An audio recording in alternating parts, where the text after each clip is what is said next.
হাজার হাজার বছর আগে দান করতেন। দানের সামগ্রী ছিল একমাত্র গো, অর্থাৎ গাভী। দান বলতে আমরা কি বুঝি?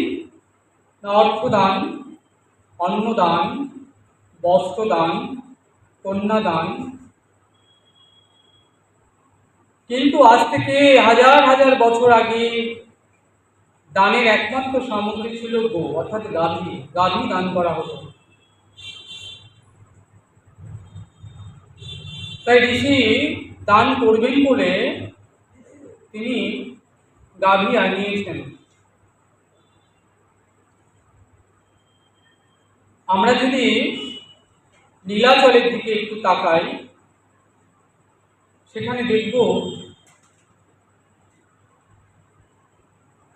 নীলাচল মন্দিরে প্রতিষ্ঠার সময় মহারাজ ইন্দ্রদুম্ন তিনি দান দেবার জন্য গাভী আনিয়েছিলেন।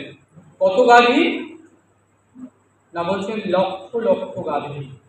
যে গাভীর খুঁড়ে সঞ্চালনে সেখানে ধীরে ধীরে একটি সরোবর তৈরি হয়ে যায় এবং গাভীর গোচনা দ্বারা সেই সরোবর পরিপূর্ণ হয়।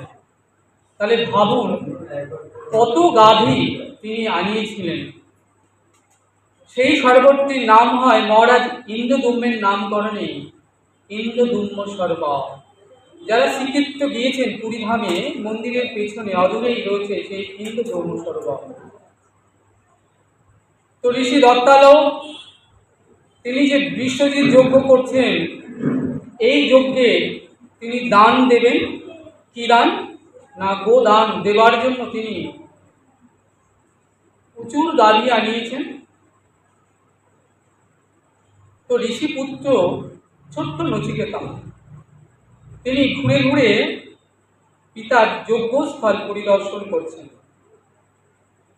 তিনি ঘুরতে ঘুরতে দেখছেন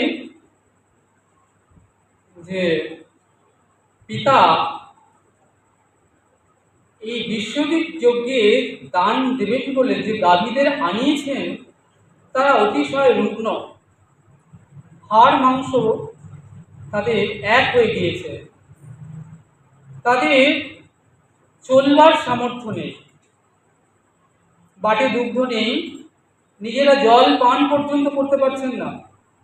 এতটাই রুগ্ন গাভীগুলো।